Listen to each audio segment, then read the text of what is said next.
Your phone was created by demons. You may not believe me, but I think that I can prove it to you. Just sit back, relax, and let me build my case, and you can decide for yourself. It's no secret that Silicon Valley has a huge drug problem, from microdosing shrooms and LSD to perpetual pot smokers and even daily ketamine usage. All of these drugs and more are used by tech giant CEOs to programmers and coders alike. The whole system is infected by these drugs. Steve Jobs said that taking LSD was one of the most important things he ever did, and that it opened his mind and made him more creative. Of this, I have no doubt. But Steve Jobs knew what he was creating, and he wouldn't allow his own children to partake in his creation. When asked if his kids love the new iPad, he said, "They haven't used it. We limit the amount of technology our children use at home." This is a common theme for these tech giant CEOs.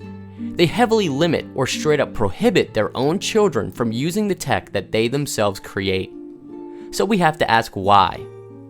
Once you know how the sausage is made, you don't want to taste. You see, drug use is nothing new. People have been using mind-altering drugs for a very long time. So long, in fact, that the Bible actually speaks about such drugs. Psychoactive drugs were used in many rituals throughout biblical times. Archaeologists have found hemp, opium, and shrooms in temples around the world. In the Bible, you will often find a Greek word, pharmakeia, and this is usually translated to sorcery or witchcraft. Now you may have noticed that pharmakeia has a certain root, pharma. It doesn't take a genius to know that this refers to drugs. Pharmakeia, or sorcery, was the practice of using mind-altering drugs to worship and communicate with otherworldly creatures that the people believed to be gods, but as the Bible would call them, demons. The Bible strictly prohibits such practices for this reason. Witchcraft and sorcery also imply a religious undertone. Religion is not absent from the minds of those in Silicon Valley. Most of these guys practice a westernized form of Buddhism.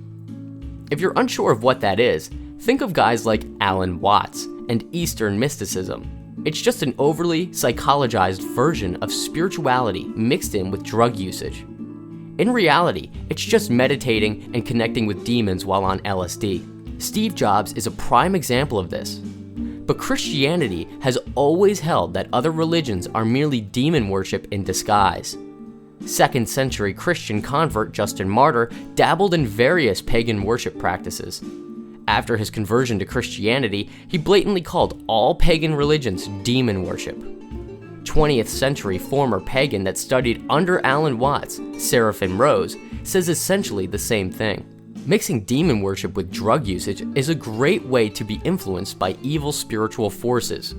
Now, if all these tech bros are using these drugs on a daily basis, and many practice demonic religions, would it be such a stretch to say that they may have at least partially been under the influence of demons?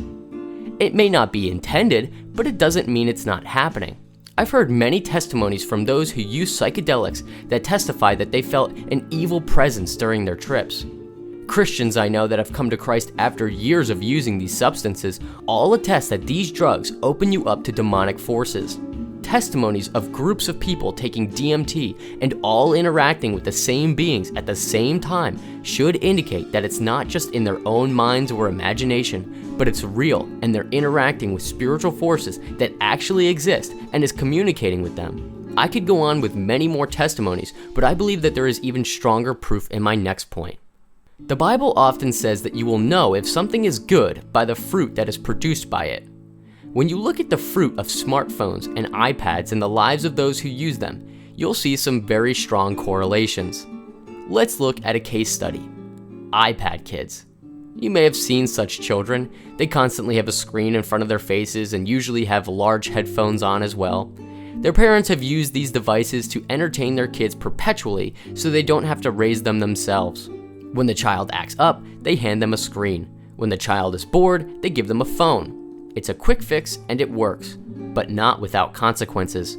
When you imagine a kid raised on an iPad, what do you envision? Terrible social skills, rampant disobedience to parents, social media addiction, video game addiction, porn addiction, etc.